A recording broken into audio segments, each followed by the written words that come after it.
Hello and welcome back. Today we've got Yanks on the call and we are going to be going over every single Modern Horizons 3 card that is in black and giving it a rating between 1 and 10 based on how we think it'll do in a typical sealed or draft pool.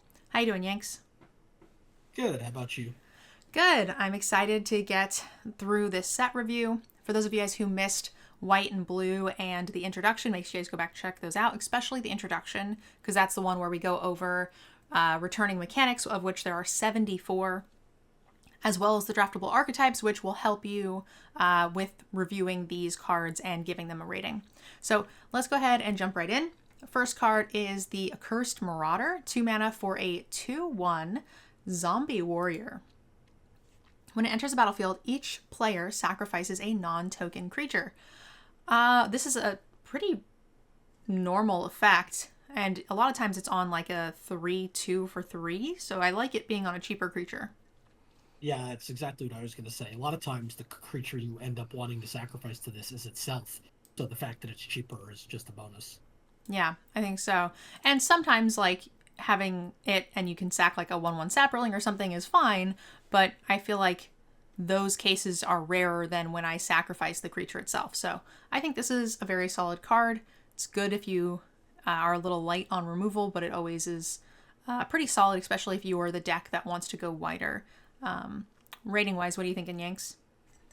I think this is like a 6.5. Interesting. Yeah, you're a little higher on this than I am. Just because it's not going to hit what you think or what you need it to hit a good amount of the time, but I still think it's very, very playable. You said 6.5? Yeah. Interesting. I might not be evaluating this very well. I'm gonna say it's just a 5. I think I am probably not cutting one of these, but I also don't think I have to have them either. Yeah, I think my thinking is it's a 1-for-1 that almost always will trade up on mana. Yeah. And the non-token creature, which is not always on this effect, is almost always just going to be an upside because the worst case for you is, you don't get to sacrifice a 1/1, you sacrifice a 2/1 instead. You'll always have this to sacrifice, so that's the most damage it can do, where it can be damaging to the other side. Yeah. I don't know. It depends on how creature heavy this deck is, whether or not it's always going to be an upside. We've seen like some Thopters and Eldrazi spawn and a bunch of other things to where this might just be a dead card and it's not the kind of thing you want to be casting on 2 either. So it doesn't get the added bonus of being a curve filler to boot. So I don't know. We'll have to see how it plays out. Yep. We're still pretty close, within a point. So, oh, actually a point and a half. Never mind. Arcbound Condor. 4 mana for a 0/0 flyer with modular 3. That means this creature enters the battlefield with 3 counters on it. When it dies, put the counters on target artifact creature. Whenever another artifact enters the battlefield under your control, target creature an opponent controls gets -1/-1 till end of turn. That's pretty cool. Yeah, I think we're a little early in black, but we need to see how many artifact creatures there are. But on the face, just a 4 mana 3/3 flyer is not a bad floor. Especially if you have like a reasonable chance of triggering the modular ability. Even if you don't think you'll ever get this, you might be able to get this like some amount of time. Yeah, true. Because the bottom one, if you have a handful of triggers, that trigger might not be useful at that moment. It's not going to stop you from casting it, so you don't get the value. But I feel like if you can still get the modular value, and I'd be really happy. So rating wise, it will depend on the artifacts, but I'm happy to kind of assume that there's enough to at least make the first clause work some amount of times. So, that's probably like a 6 for me. Yeah, I think that's on average that's probably where it is. Yeah. I think it has an opportunity to be way higher, and then obviously if you can't do anything with it, then it's pretty sad. Yeah, like you, I'm much more concerned with getting the modular trigger than the other triggers. It feels kind of like the mechanic, like the kind of ability like we were seeing with white, where it just feels like there will be enough, just kind of, not for it to be a synergistic powerhouse, but enough to where it is not a dead card, if that makes sense. Yeah, hopefully. It just modular worries me because it's always been in sets where there was a ton of modular stuff, so it was always easy to find. Yeah. Like it was in Darksteel, it was most recently in Modern Horizons 2, which had a modular theme. Here it's the only modular card in the set. Oh, interesting. Okay. Breathe Your Last, which is a 3 mana instant. Destroy target creature or planeswalker. You gain 1 life for each of its colors. Okay, How so it's badly a. can we power creep murder? I was gonna say, so it's just a better murder, which is fine because murder, as we saw in Thunder Junction, was pretty underwhelming. Like, it's not as good as it once was. So I think this is great. It's gonna be pretty premium removal. I feel like that's a great comment to be taken out of context. Murder, not as great as it once was. Fair, fair. Is this still Yeah, this is still our premium removal, right? This is an 8. absolutely. All right. Yeah. Taking the free short ones while I can because these videos have been long. Next up, we have an enchantment, 2 mana. When it enters the battlefield, you get 3 energy. You can pay X energy, sacrifice a creature, return this to its owner's hand, return target creature with mana value X from your graveyard to the battlefield, activate only as a sorcery. So you're just bouncing this over and over again and paying life to return creatures with the additional cost of energy? Huh. Yeah, I mean this is similar to the blue Drake in that it's a callback to an old card in Recurring Nightmare, where would do the same thing. It would, except without all the energy to make it actually not completely broken. That one was just sack a creature, get 1 back, return it to your hand, and keep playing it over and over again. I'm sure there's a deck that wants this, but I feel like the average deck, just with the energy alone, is probably not super happy to be doing all of this hoop stuff. Yeah. It continuously brings back 3-drops, right? Yes. Yep. But it takes mana and life, and you have to have 3-drops that are worth all the hoopla. It does bring them right back to the battlefield, which is pretty good, so you don't even have to spend the extra mana. This is probably fine in any deck, but I would want energy, so I'm going to say it's a 5. Yeah, I think it's a 5 with a really high ceiling. Agreed. All right, next up, we have Consuming Corruption. This is a reprint, right? Black, it deals X damage to target creature, and you gain X life, where X is the number of swamps you control. It's either a reprint or very similar to another card with the literal same ability.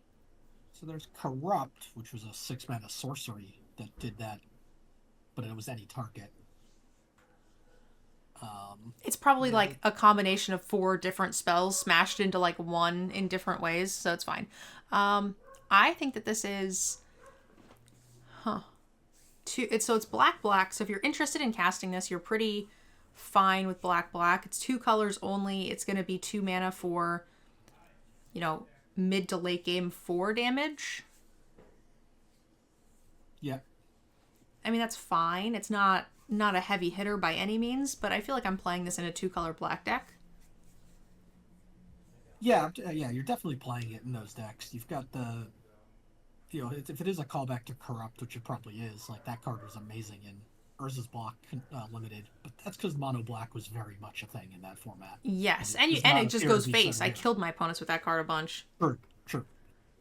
I think this is just a 5 for me. Like, there's too many times you're gonna have like 2 and 4 of your other land, and then it's just gonna be like feel awful. I think a little higher, just because even if you're right and that is the case, it's 2 mana, kill something small, gain 2 life. That's fine. Like if that's the kind of floor on this card. I mean, the floor is, I guess you can't cast it because it's black, but yeah, maybe it's gonna play closer. Like maybe 5 is sort of my floor, and maybe it's like the answer is a 6 with the upside of like there being a mono black deck. Yeah, I think I've got it. Like, it wasn't crazy higher. I think I've got it like a 6. I'm convinced that 6 is correct.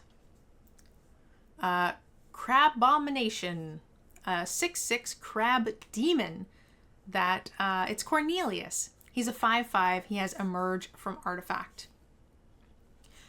You may cast this spell by sacrificing an artifact and paying the Emerge cost reduced by that artifact's mana value. It's interesting that the Emerge increases the cost and then you decrease from there. It makes it like a little bit more difficult. Yeah, that's not normally. I think, if I remember right, for Eldritch Moon, most emerge cards usually were already cheaper or at worst the same.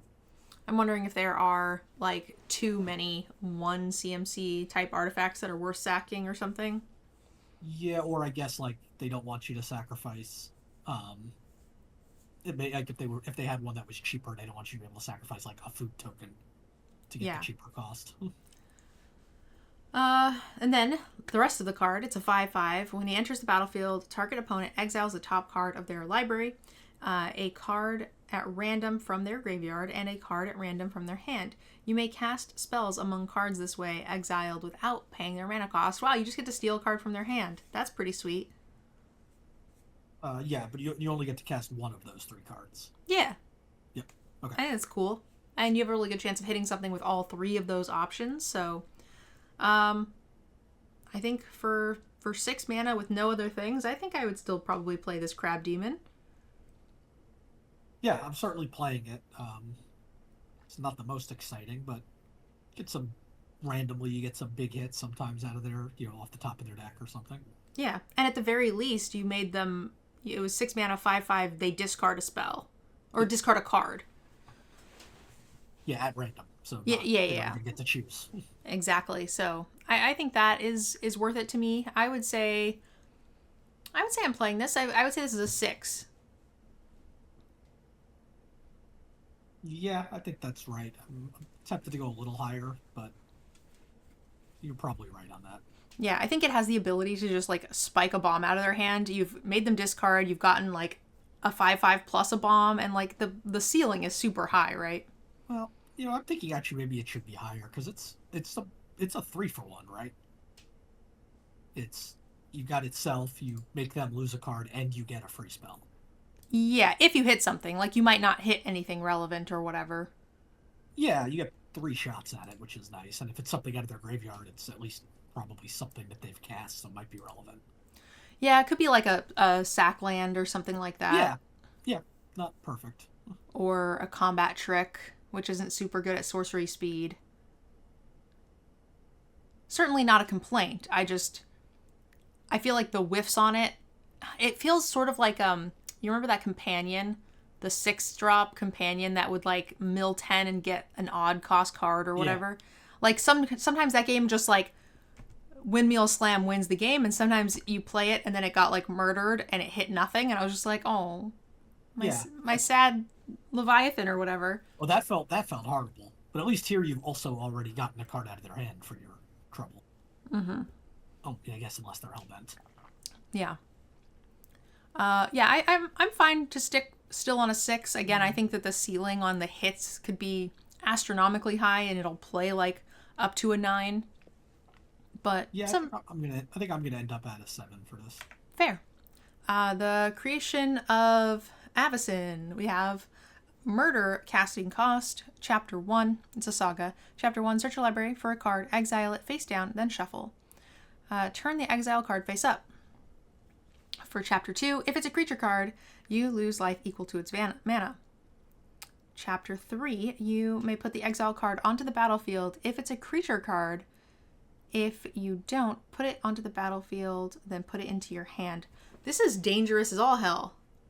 So you're telling me I get the best card out of my library, and then if they kill it on any of these streets, I don't get it ever again? Yep. Huh. And the rest of them don't do anything good? Except for, like, they just lose me life? Yeah, it's like a tutor on suspend. Yeah, but they can't stop your they can't naturalize your suspend. Yeah. So I pay 3 life, I then pay 5 life, or I pay 3 mana, and then I pay 5 life, and then you naturalize this, and I get fuck all? I'm not playing this. I don't care. I don't care if it even ends up being good. I'm not playing this.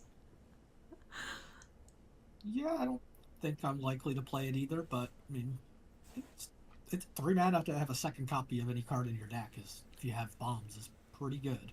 Yeah, do nothing for 2 or 3 turns, also not great, and also the chance to just do nothing.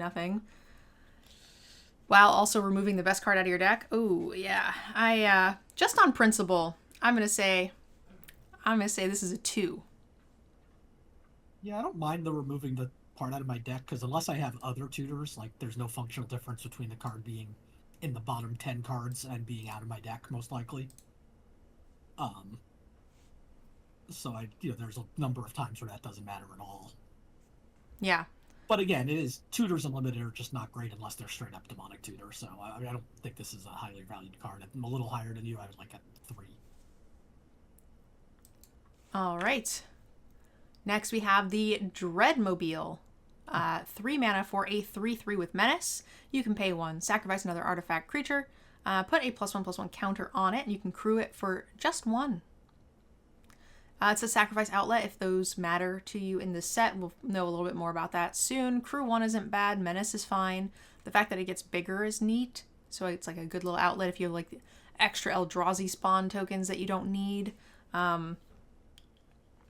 Things like that. I think that's pretty reasonable. Yeah, I mean, I think just the crew cost on the 3 mana vehicle is pretty good on its own. And then everything else is just a nice bonus. Plus, it's got great flavor text. Agreed. Real quick, speaking of spawn tokens, did you guys know that you guys can support my content and pick up a free NerdGirl spawn token with any pre-order for Modern Horizons? If you use code MNG5, which has been our same code for a while, you guys will get the vampire token that we've had, which is going away as soon as Modern Horizons 3 comes out, but you will also get the new Eldrazi spawn token. So if you guys would like to support my channel and my content and help me create more of these, stream on Twitch, make a Commander show, all those good things, please consider giving Cool Stuff your business for your Modern Horizons 3 pre-orders. It helps me out a ton, and it lets me also keep making very cute art like this. So I'll have a link down below with the 5% off discount code, and make sure you guys grab yourselves an Eldrazi spawn token. Also, I do have a P.O. box if anybody ever wants to ship me a card to sign. I'm happy to do that. Just include the return stamp. Like a lot of times they'll give me an envelope with a folded envelope inside that has a stamp on it, self-addressed or whatever, so I can just sign it, put it back in, and send it back to you. You guys are always welcome to do that, especially with a new token coming out. I get that quite often. So feel free. You can always DM me on Discord too. All right. Sorry, Inks had to... But also, if you sacrifice that art, you're a monster. Oh, yeah. You can't sacrifice the little Hamdrazi. What do we think about the rating for Dreadmobile? Did we say? No, I think I got this at like a 6.5, a little bit above average. Vehicle, the first vehicle with the cheap crew cost is always pretty good. Interesting. That's, I would give it a 6. I'm not sure how relevant the sacrifice will be if there's more things for it. I think it's a fine rate, but I'm always a little bit stricter on vehicles just because, you have to have the creatures to back them up, and sometimes they just feel kind of sad. So, just a little half point off. Yep. Dream Drinker Vampire, 2 mana for a vampire with lifelink and adapt 1. Whenever 1 or more +1/+1 counters are put onto this, it gains menace until end of turn. Interesting. So it only gets menace once because adapt can't do it again, but you can then proliferate. So this is probably closer to what, Dimir? No, this feels to me like it's like the Abzan modified stuff. Abzan modified, okay.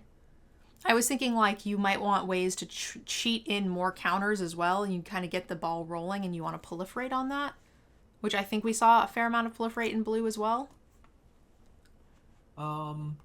Yeah, I mean, there were in blue for sure. There are only 3 proliferate cards in the set. I thought there were slightly more. I thought it was like a sub-theme. Okay, yeah, then that makes more sense. Abzan modified, I'm here for that. And it just gets all of the other modified triggers or bonuses for having counters. There were modified lords, right? Like, what's the green one give again? He gives trample. Trample, yeah. So we'll see what other support there are for modified creatures for a 3/2. There's a white one, not that it matters for this card, but there's a white one that gives lifelink. Great. Rating-wise, I think it is a solid, slightly better than Curve Filler, so I would say this is probably a 5. Yeah, that's where I've got it. All right. Dross Claw, 2 mana for an equipped living weapon. It gets +1/+1, and whenever equipped creature attacks, each opponent loses a life. I don't hate that. If you've got little flyers, the living weapon is an easy thing to throw away. I think that's okay. Yeah, it's a cheap enough equip cost. Can help you get those last couple points in if you're stuck against the board stall. Okay. Yeah, rating wise, what are you thinking? Kind of similar to me, the last card. It's a 2 mana spell. It's a little bit better than fillers, like a 5. Okay. I'm on board with a 5 as well. A lot of 5s here. Not a lot of low stuff so far in black, but also not a lot of high stuff either. Next up, we have a rare Emperor of Bones, 2 mana for a 2/2 skeleton noble. At the beginning of combat, on your turn, exile up to 1 target creature card from a graveyard. You can pay 2 to adapt 2 whenever 1 or more +1/+1 counters are put onto Emperor of Bones. Put a creature card exiled with Emperor of Bones onto the battlefield under your control with a fatality counter on it. It gains haste. Sacrifice it at the beginning of the next end step.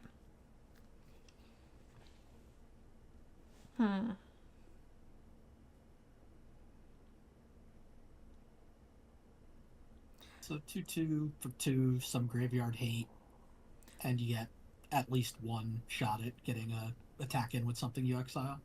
Yeah. And it turns into a 4/4 for 4, which I don't hate. That, again, also is removing their graveyard stuff. Even if you think that the fatality counter creature is going to be like absolute garbage and not give you any sort of advantage, I still think that the stats on this, given that it's removing stuff every turn and growing, it's a 2-drop that will then get bigger when you have the mana, and I'm very here for that. Yeah, I think I can get behind that. Just sort of almost a modal card. All right, 2 mana, 2/2/4 mana 4/4. Yeah. And it's not either or, right? You don't have to No. like a modal card. You have to like, ooh, do I do this now or do I try to wait for that 4th land?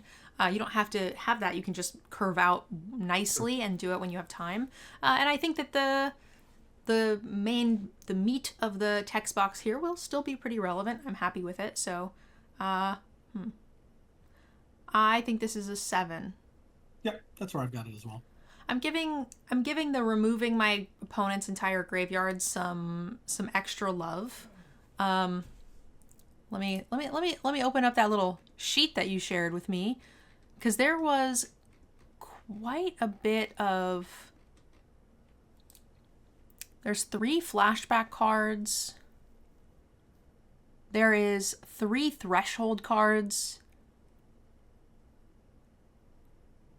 Yeah, I think there's a dredge card, a persist card. Yeah. And I'm pretty sure there's going to be like a, return target creature card from your graveyard to your hand. We saw that enchantment that did it for energy. Yep. Already. So like there's going to be stuff, and I feel like this will be relevant. So I'm pretty happy to have this in every deck. Yeah, I agree. The etched Not Sith. I keep saying Sith from before too, so I keep trying to make myself not say it, and it doesn't come out right. Slith. The etched Sith. Okay, we have a 2 mana 1/1 with Menace. It is a Phyrexian creature, artifact Phyrexian Slith with Menace. When it deals combat damage to a player, put a +1/+1 counter on it. When you do, you may remove a counter from another target permanent you control. So, you're telling me that I can remove my adapt counters. Also not target permanent you control.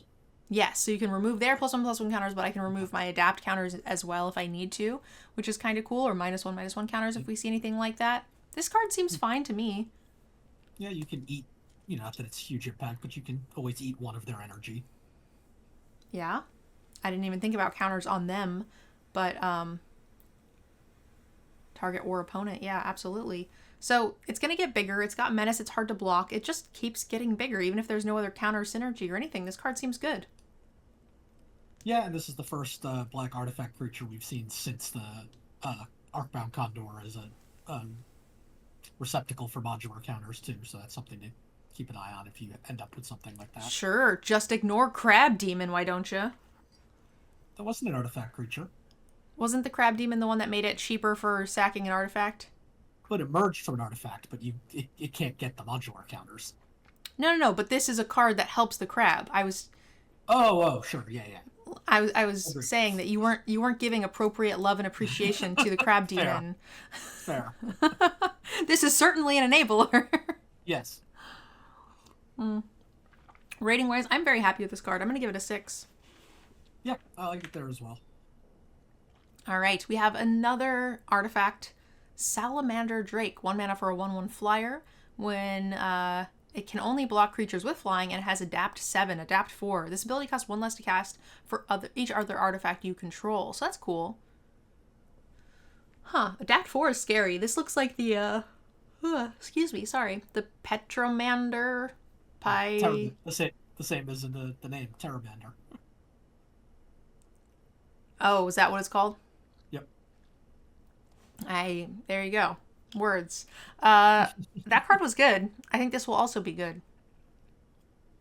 And it can get modular, and it can't be sacked for the crab because it only costs 1. That's net neutral.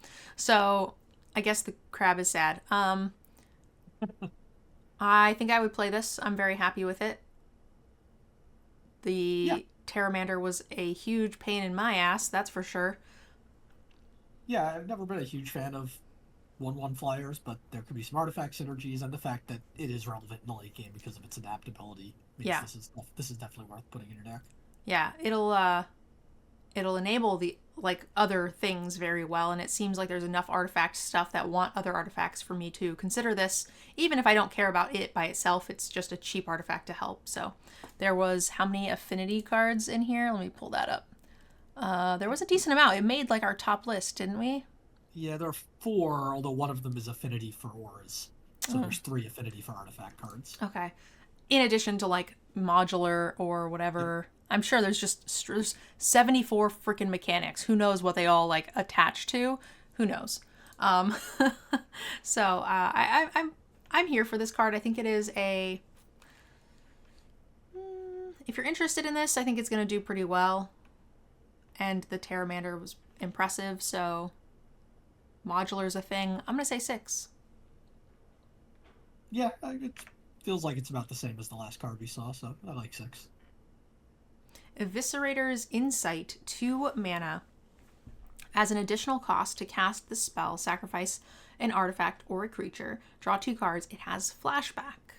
So this is one of those flashback cards we talked about. That's the flavor text. We're all just a sum of our parts. Gross. Instant speed, card draw. I don't love that you have to sack, but if I have Eldrazi spawn, I'm into this. If I don't think I'm super into this. Yeah, it's not great, but at least because it has flashback, it's not, the first time you cast it is a 2 for 2. The second is a 2 for 1. Is it? Because if you flash it back, you still have to pay the additional cost, right? Yeah, you're only because you're getting the. Because the card itself is free from your graveyard. I see. Exactly. Yeah. Yeah. To me, it's about whether or not I have the creatures to do it.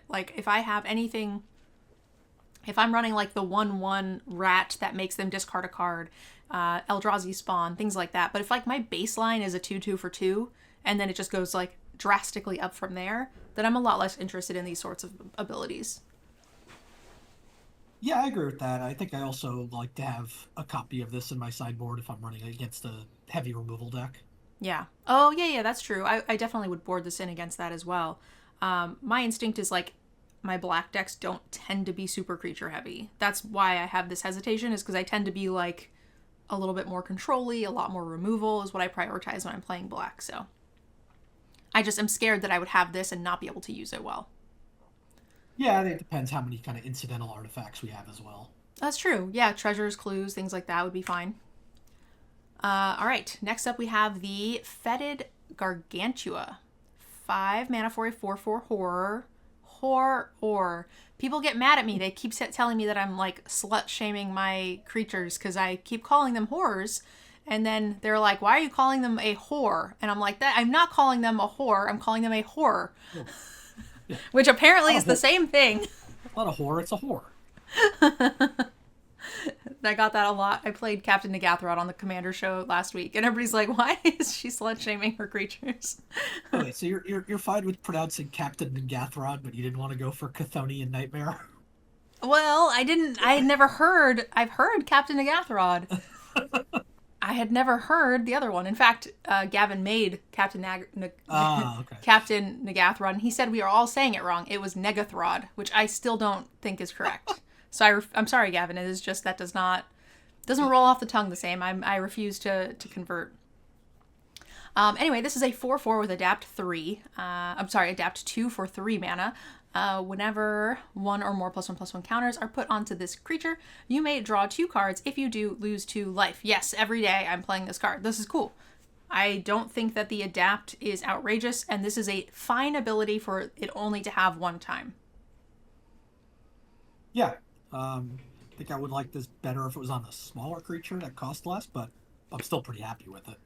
I don't mind for it to be on a larger creature because I typically want to curve out with my cheaper creatures, which means I don't have the time typically to adapt in that early game. I'm using it to develop my board and to remove their threats or do whatever I'm doing. I like the idea that I'm casting this, and by the time I'm casting this on my next upkeep, there's a reasonable chance I could use some more cards. I don't have a ton of things to do with it, and I have the extra mana to possibly adapt and cast a small spell. So to me, it feels like the tempo of play that I would be looking for. Because I don't usually want to play a 2-drop and then spend my mana trying to draw cards. I mean, the fact that you're adapting is pretty good, but... Yeah, I don't think it's necessarily bad that it's on a higher cost card. Rating-wise, I think I would not cut this card. I would play it for sure, so I'm going to give it a 6. Yeah, I have it as 6 as well. Flare of Malice. 4 mana for instant. You may sacrifice a non-token black creature rather than pay its mana cost. Each opponent sacrifices a creature or planeswalker with the greatest mana value among creatures they control. So it's like a more direct top-end edict, which is cool. It's not premium removal, but it's good. So 7. Yeah. The flexibility to play it for no mana if you have a creature to sacrifice, if you need to hit a haste creature or something, is nice, but I think more often than not you're going to be playing this for 4. Yeah.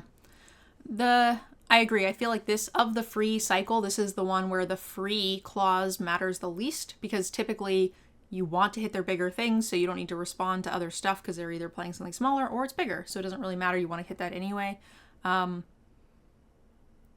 They're playing that creature that turn, so you don't need to end step it on their turn if you know what I mean? If they don't. Yeah. I feel like the time I would do this is if they try to blow me out with a combat trick, like a pump spell or something. Yep. And then you do this to get them 2 for 1 kind of, or 2 for 2, I guess. But anyway, 7, we agree. Huzzah. Gravedigg. 2 mana for a sorcery. Target player creates a 2/2 black zombie creature token or return target creature card from your graveyard to your hand with Entwine. You can choose both if you pay 4 instead. I think that's fine. I like this card. 2 mana for both of these abilities is okay. Kind of wish it was at instant speed. Well, of course I do. I wish everything was instant speed, but also kind of glad that it's not, because it's less cards I need to think about while playing. And I think the Entwine cost is fair. Yeah, I really like the design here, that it ends up being 3 and a black for a 2/2 that brings a creature back to your hand. So a Gravedigger. Yeah. The exact same thing, which I just think is cute. But I'm with you. Both sides are fine. I think ideally I want to be getting both. Yeah, agreed. More value than playing either one. But if you just need a 2/2 or you quickly need to get something back and play it that turn, yeah, that's fine. Yeah, I think this is a solid card. I like playing these in most decks, but I oftentimes will cut them too when cuts get tight. It's an easy card to remove, and the more cards I have that I want to return, like bombs or high-end cards, pretty happy to have more of these. So probably still a 5 for me. Yeah, that's where I am. All right, Grim Servant. We have a zombie warlock 3/2 for 4 mana with Menace. When it enters the battlefield, search your library for a card with mana value less than or equal to your devotion to black. Reveal it. Put it into your hand, then shuffle. You lose 3 life. This is fine. You have to have some black mana, but I don't think it'll be hard to trigger this for 3 or 4. 2 or 4. So, Yeah, yeah, I don't think so either. I think just the last time we really, I guess we saw Devotion a little bit in Modern Horizons too, but in Theros when it was originally there, when it was designed around it, you had a lot of double pipped uh, casting costs. You were playing monocolor often enough. You had triple pips, which you just don't see very often in this set. So it'll be harder than it was then, but still probably get enough value out of this card. we did see the corrupt as well. So, not it wasn't corrupt proper, but some benefits here for being closer to mono black or deeper into black. So rating wise, I think the fact that it's got menaces gives me a good little bump here. Obviously, the floor is fine and the ceiling is much higher depending on how black you are. So I would say just a 5 for me. Yeah, I just reread the card. Interestingly, that second ability is not a May. So you cannot play this card if you're at 3 or less. I think you can do it if you have 3. You cannot do it if you're at 2. Well, yeah, you can play it, sorry, but it'll just kill you. Yeah. You can play it whatever you want, but you're just dead. Yeah, for sure. Legally speaking. Yes, correct. Do you like it at a 5 as well? Yes. All right, next up we have Kami of Jealous Thirst. 3 mana for a spirit, 1/3 with Death Touch. Okay. Another spirit that doesn't fly. I don't know how I feel about this, Strixhaven. 5 mana. Each opponent loses 2 life and you gain 2 life. That ability costs 5 less to activate if you've drawn 3 or more cards this turn. Activate only once each turn. Interesting. Excuse me, I keep yawning in this one. Dang. So if you've drawn 3 cards, it's free. Yeah, you just get to drain 2 for free, which is the Dimir archetype, so that won't be hard. But even not in the Dimir archetype, I'm kind of here for a 3 mana 1/3 with Death Touch that gives me some late game reach. That's fine with me. I'm playing this. Yeah, I'm playing it too, and I think I didn't think about the Dimir archetype when we talked about Eviscerator's Insight a few cards ago. That's another reason maybe you want to play that, the 2 mana sack a creature, draw 2 cards card. All right, rating wise, I think I'm here for it. It's a little specific to Dimir, but even still, the late game reach, the Death Touch, still makes me very happy to have this card. I would say I'm running one of these a good chunk of the time. I'm going to say 5.5. Yep, that's exactly where I was going. You're Woo! going to run 1. You're probably not running 2, but you could. I am in Dimir. In Dimir. If you have enough of the triggers in Dimir, then you'll play multiples. Lethal Throwdown, 1 mana. As an additional cost to cast this, sacrifice a creature or a modified creature. What? It's a very weird way to put it. Why? For the clause at the end of the card. Destroy target creature or planeswalker. If modified creature was sacrificed, draw a card. Okay. This makes more sense. I was like, this was unnecessary, but it became necessary. Okay. Maybe there's a reason. I don't know why this card doesn't just say sacrifice a creature, and then at the bottom is if the sacrificed creature was modified, draw a card. Agreed. I think Maybe that would there's have a been reason. cleaner. But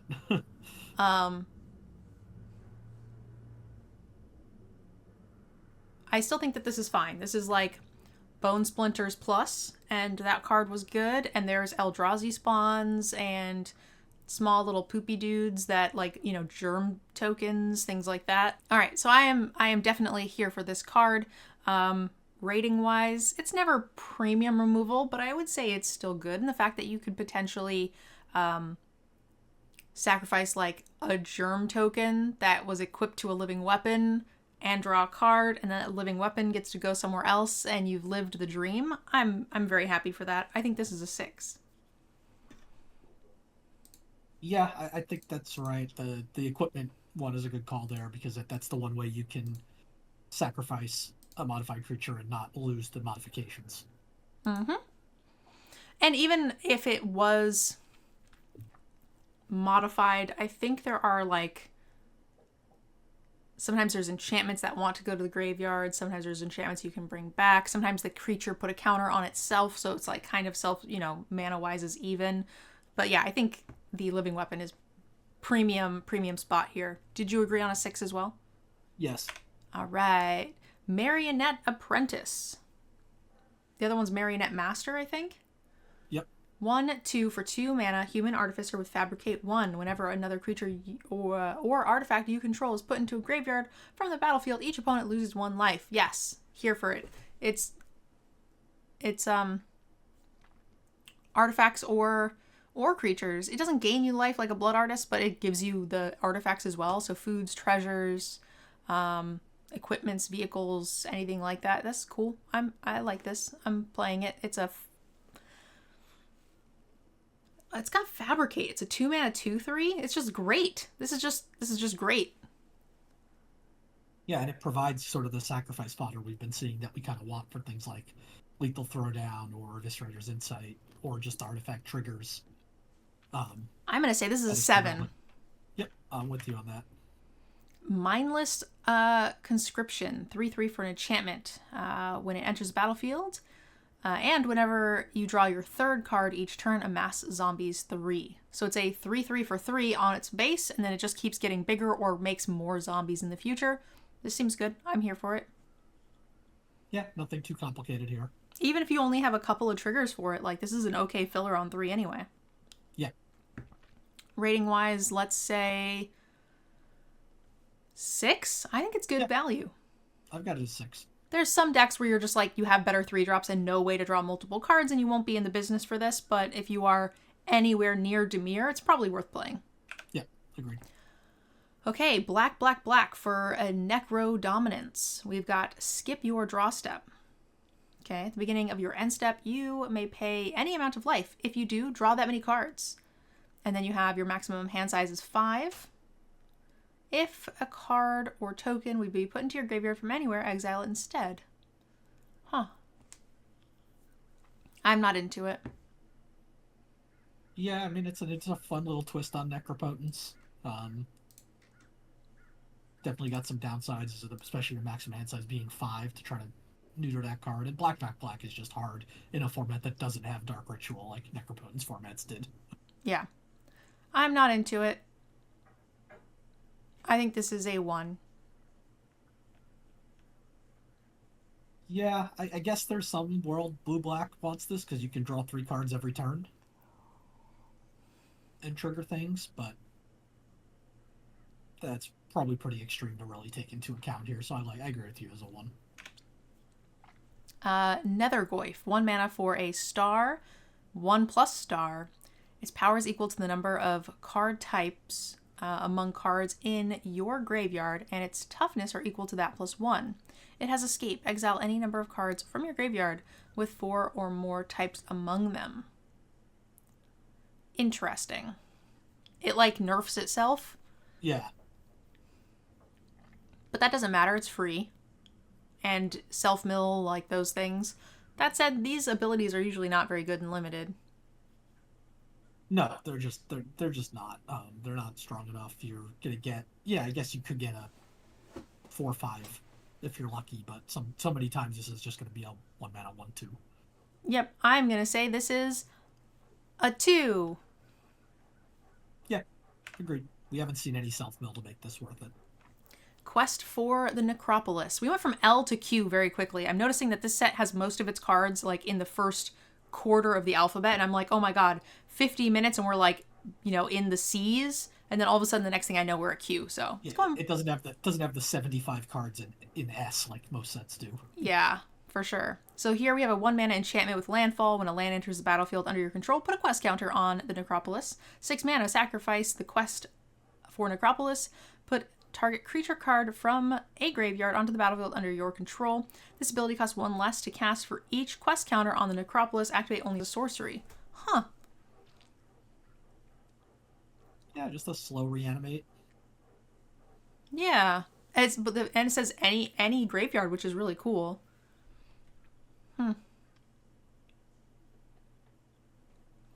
I love that you can just cast it before it's worth reanimating, and then eventually you just kind of get it for free. Yeah, you're just paying down the cost over time by playing lands. And then how much would this ability for any graveyard typically cost? It's like at least 5, right? Yeah, 4 or 5, probably 5.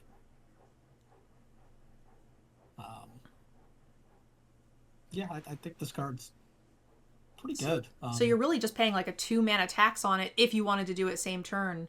Otherwise, it is just straight up free to cast most of the time. Yeah. Sorry, guys. Yep. There's someone working on my AC outside right below my window, so you might hear like a squeaky sound. I think they're cleaning it or something. It's been making a ticking noise, which is not good. Hopefully it doesn't blow up while we're recording. I think this is a good card. I am here for it. I'm probably not going to cut it. I think it's neat. I think it's a 6. Yeah, I've got it there as well. All right. Refurbished Familiar. We have a rat angel to... Oh, it's kind of cute. The bloody knife is less cute, but it's kind of cute. 4 mana for a 2/1 affinity for artifacts with flying. When it enters the battlefield, each opponent discards a card. For each opponent who can't, you draw. Cool. I'm fine with this card. Affinity for artifacts means it's probably like 3 mana 2/1 flyer. That makes them discard. I think that's fine. I'm pretty happy to play it. Gets rid of the downside of drawing these cards when your opponents are hellbent. Mm-hmm. Also, like, a great one for the modular target. It's a reasonable sacrifice option once they brick it with a larger flyer or reach creature. Because it's already made them discard, so you're like, okay. If you wanted to discard it for something. Sorry for the loud banging noises, friends. But it's getting hot and I need AC, so here we are. My stream lights aren't on if you've noticed. Trying to keep it cool. Rating-wise, I think this is a 6. Yeah, I've got a 6 as well. I like creatures that make my opponents discard. They always perform well for me. Retrofitted Transmigrant. 1 mana for a 1/1. You can pay 4 mana, return it from your graveyard to the battlefield tapped with 2+1/+1 counters on it. Great. I like free cards. A 1/1 for 1. It's an artifact. Does some stuff. Zombie might be sometimes is relevant. You could sacrifice it to do things and return it to the counter to the battlefield. It's like at 1 mana, it's a premium like target to sacrifice and then comes back bigger. So sort of enables those removal spells, those creatures. Again, it doesn't activate my Crab Demon though. Shame. No, but cards like this, like Sanitarium Skeleton, are always kind of really annoying to play against on the other side because they're just the endless stream of blockers, and you always have something to do with your mana. Yeah, agreed. So I like this card. You have to have a reason to want it. You have to have affinity. You have to have sack things. You have to have like even that Chariot that wants to sacrifice creatures and put +1/+1 counters. But yeah, if you have any of that kind of stuff, we're pretty happy to put this in at a 5. Yeah, agreed. All right. Ripples of Undeath. 2 mana for an enchantment. At the beginning of your pre-combat main phase, mill 3 cards. Then put that many colorless... Wait. Then... There's so many words on cards now. At the beginning of your pre-combat main phase, mill 3 cards. Then you may pay 1 and 3 life. If you do, put a card from among those into your hand. It doesn't do anything on its own. So it is 3 mana, 3 life to get 1 random card out of 3. Yeah, to get the best of your top 3. And then it gets more value over time. I don't think that's enough for me. I mean, this is like a black version of Sylvan Library, and Sylvan Library is kind of a broken card. Is it unlimited, though? Anything that's going to give you... Well, like, Sylvan Library, you can choose to keep the cards, right? Yeah, it costs more. It doesn't cost mana, but it costs 4 life. And you put them back on top of your library, so it doesn't, like, threaten to mill you out. Yeah, I guess the milling part doesn't concern me that much. Maybe it should. 3 a turn is a lot.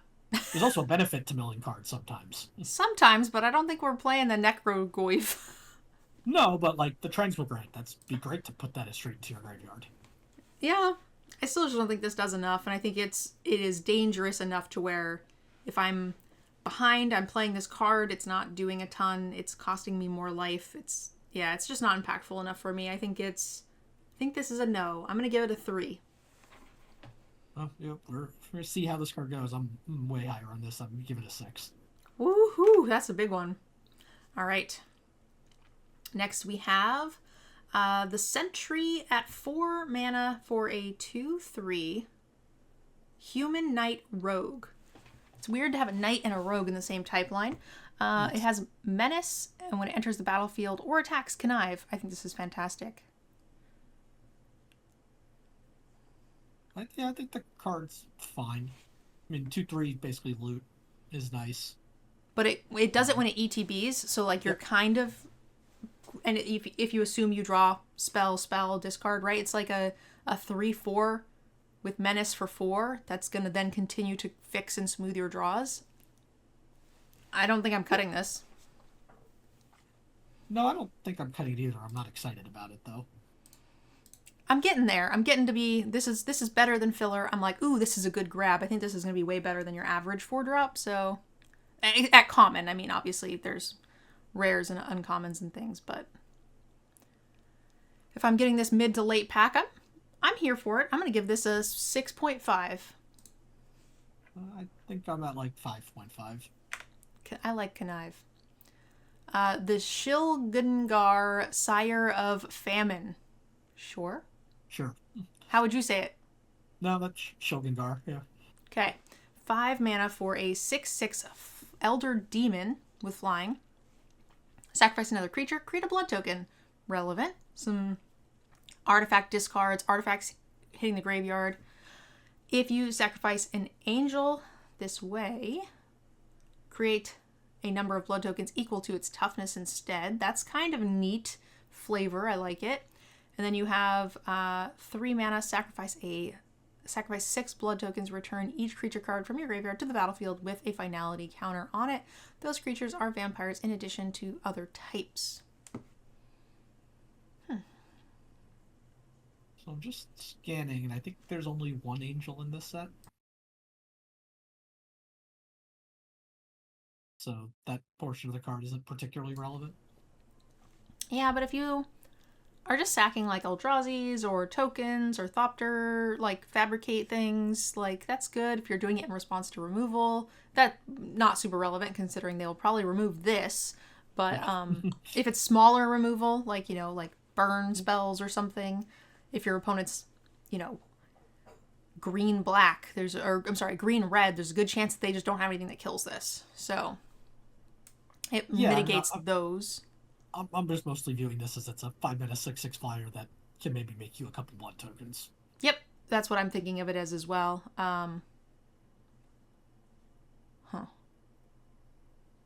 Trying to think.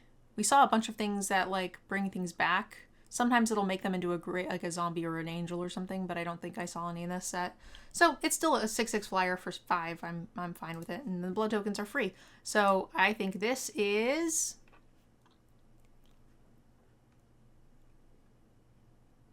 a 7. Yeah, I think I want to be a little higher, but I do too. I think 7, maybe 7.5. Like it's not a lot higher because it does still just die to common removal spells without creating any value. So my 7 was like, if you are, you know, 10 creature control deck, it's just on its face. The rest of this text box means nothing. If you're like Eldrazi, you know, if you're in like Dimir Eldrazi's or something, you're looking pretty good because there were a ton of blue cards that made little 0/1 scions. And if you're sacking things like that, this is going to drastically shoot up and play like potentially up to like a 9. Yeah. So I tried to average it out. Warren Soul Trader, 3 mana for a zombie goblin wizard. I love the art on this. Pay 1 life, sacrifice another creature, create a treasure token. Great. We're seeing another option here for artifacts that we want to enter the battlefield. Affinity, enter the graveyard. 3/3 for 3 mana as well. Not terrible. So this is still probably a 5, but in the right deck, it's going to have some big upside.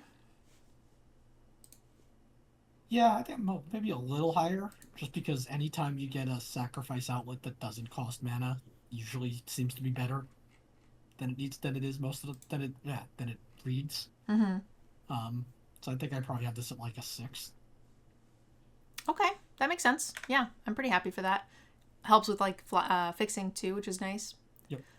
Wither and Bloom, 2 mana for an instant. Target creature gets -3/-3 until end of turn. In. Yeah. You can also pay to exile this from your graveyard. Put a +1/+1 counter on target creature. Activate only the sorcery. Also in. I was sold here. This is an 8 for me.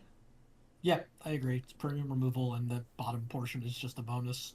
Works with A modified. bonus that works very well within multiple like sort of archetypes that we've seen that span quite a wide range. Because there is sort of a Golgari counter theme as well. The Golgari Lord adds counters when you add counters, which is cool. So yeah, I love this card. Yep. Wormcoil Larva. 5 mana for a 3/3 Death Touch lifelink. When it dies, create a 1/2 and a 2/1. One with Death Touch and one with lifelink. All good, and the stat lines are appropriate for those keywords. It's a little pricey, but you get some good stuff. You get 2 Death Touchers, 2 lifelinkers over the 2 turns. Yeah, it's just a little baby Wormcoil engine. Yeah, and that card's never been a problem.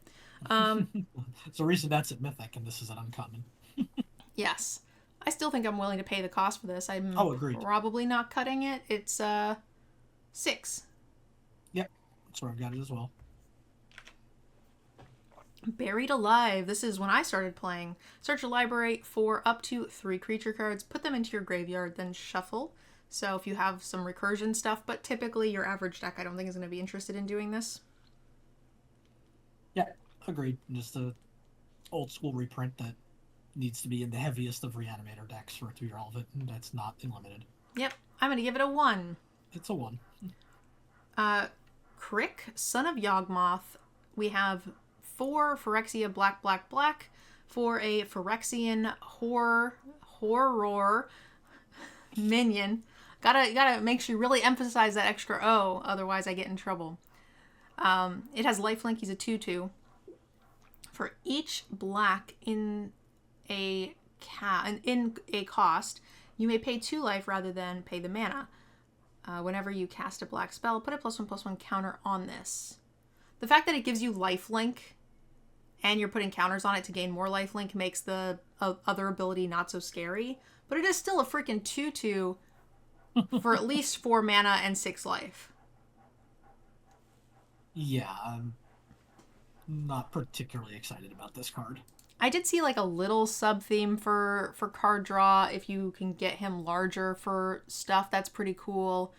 Would this count for Black Devotion? There was a Black Devotion card.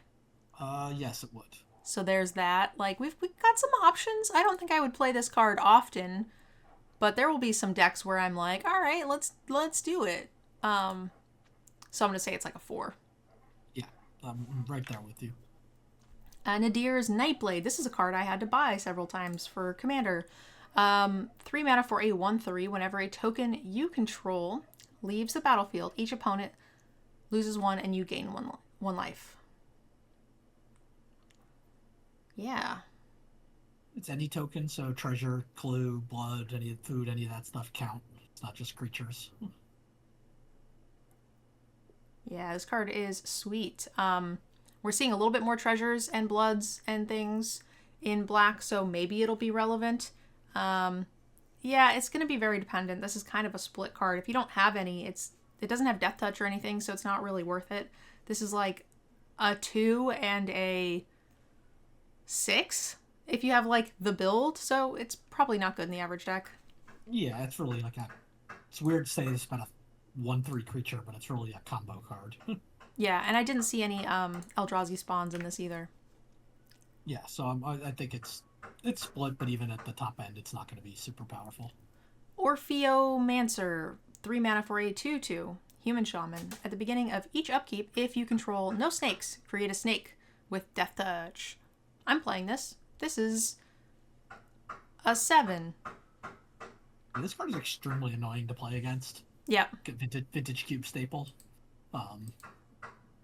Yeah, just they can always attack you every turn with the Death Toucher. Do you like the 7 rating? 7, yeah. Sorry for the banging chat. Toxic Deluge, 3 mana for a sorcery. As an additional cost to cast this spell, pay X life. Target creature gets -X/-X till end of turn. All creatures get -X/-X till end of turn. That's slightly different wording.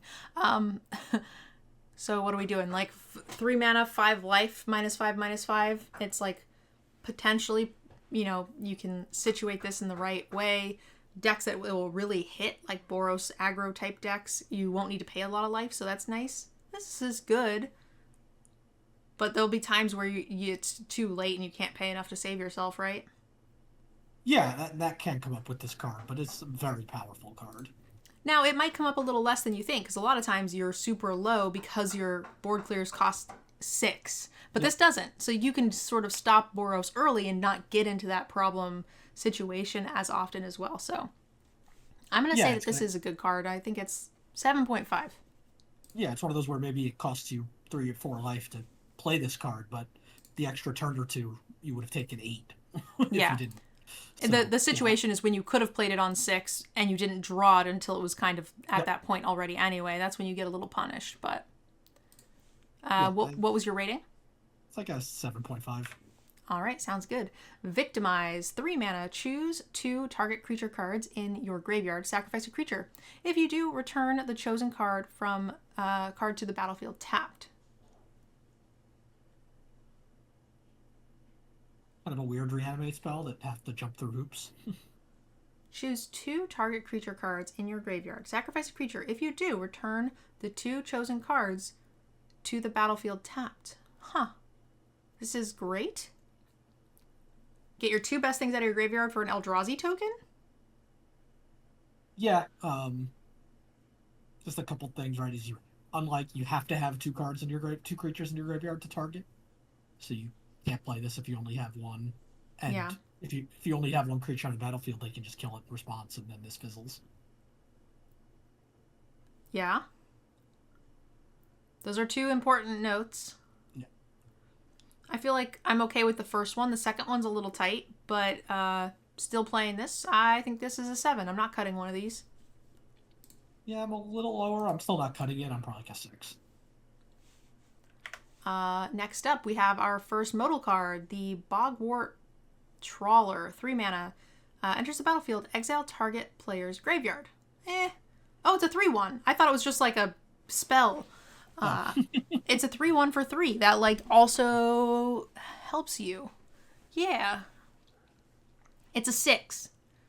Yep. Because the backside is a land, and it's free. Every modal card gets like a 1 or 2 point bump. Even if it's like utter garbage, if it's free, it's free. Yep. The next one is Fell the Profane. 4 mana, destroy target creature or planeswalker. We saw something very similar to this on a modal land that was like cheaper if they didn't control basics or something. Oh, yeah. Or if they only had basics. I don't remember. Removal on a free land. It's an 8. Yeah, I almost want to give it more than that just because it's on a free land, but 8 seems right.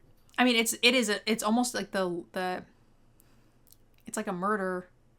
You're paying 1 extra for it to be on a land. I would agree. I would normally give it a little bit higher too, just because, but we don't need to. Nope. All right. Sorin, House of Markov. Of House Markov, sure. Same thing. 2 mana for a 1/4 lifelink with Extort! Yes! I love Extort! That's all I want to do all the time, and just poke my opponent with little needles until they cry. Sorry.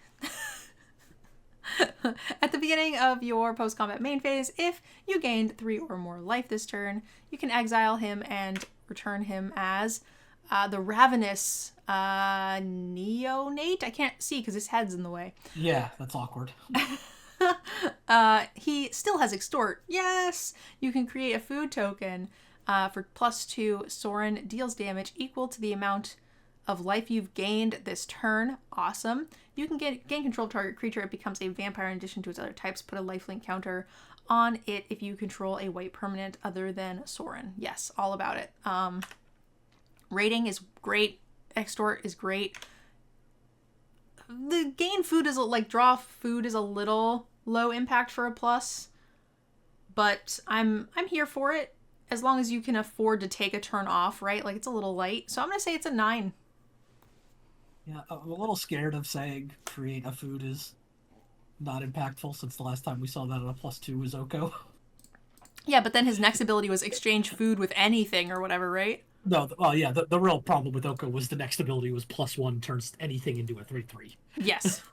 Well, So, that was actually fine in limited. People complained a lot about Oko in limited, but like my win rate against him was fine compared to like, Dream Trawlers or Big Chandras. yeah. I was like, oh, you're gonna turn my 4/4 into a 3/3. Okay, like. Oko was a problem in constructed. I mean, it was still hard to beat, but like as far as Planeswalker goes, he's certainly not the biggest offender of ruining games of limited. But yeah, I'm with you on like a 9 on this. It doesn't quite protect itself as well as some of the other ones that are A Johnny. Yeah. But it is less dirtily than Tameo. Yes. And you can still extort, which is great. That's the other important thing too, is the -1 still works with the extort ability. So if you cast 2 spells, you can still minus and kill something small. So like you don't have to use the pluses first and take turns off if you can cast spells and extort. Yep.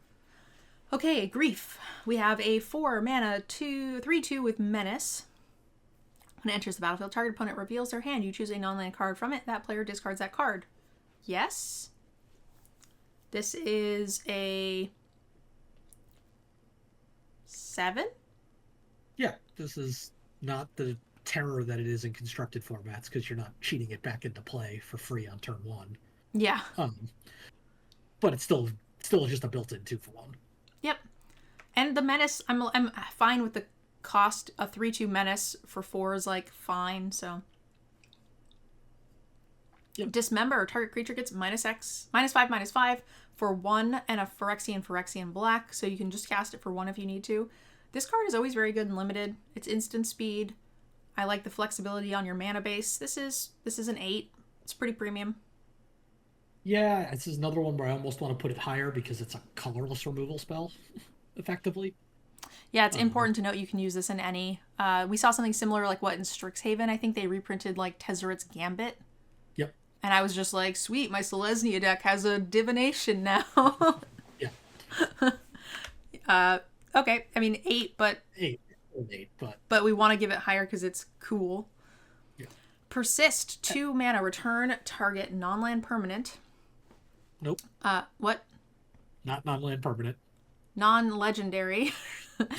Okay, persist. 2 mana for return target non-legendary creature card from your graveyard to the battlefield with a -1/-1 counter on it. Listen, all right, there's a lot of words on these cards, and these videos are an hour and a half long. Yeah, 2 mana, I'm happy to do this. I think this is fine if you have good cards. If my deck is like curve topping out at 4, probably not worth a full card. So I'm going to say it's like 4.5. Yeah, that sounds right. It's not going to go into every deck, but it's going to go probably into most of them. All right, that is the end of Black. What did you think so far, Yanks? Pretty good. Decent removal. Doesn't feel quite as cohesive as some of the other colors, but that is often the case with Black because so many times the best cards are just removal spells that fit into anything. Yeah, but I will say the last few sets, removal has not been as good as it normally is. Like Murders and things, like I've had a lot of Black decks that are just chock full of removal, and it's just not performing very well because the 1-for-1 rate are just not good enough anymore on creatures, because a lot of times those creatures, even at common and uncommon, are just giving you better value than the 1-for-1 situation. So for me, I feel like overall the ratings were lower, the creatures were lower, there was less synergy. I think of the 3, this is my least favorite. Hopefully the removal just carries it, but I think this is the weakest one of the 3 so far. Yeah, I can see that. All right, leave us a comment. Let us know down below what you think of Black. Make sure you check out the rest of the videos, and don't forget to pre-order some Modern Horizons and pick up that very, very, very cute NerdGirl token, if I can find it very quickly before I end this video. Grab this. MNG5 is the code for 5% off any of your orders. Precons, sealeds, singles, you name it, and you'll grab this guy for free. He's very cute. Little snow ham. All right, we'll see you guys next time for the red cards. Bye!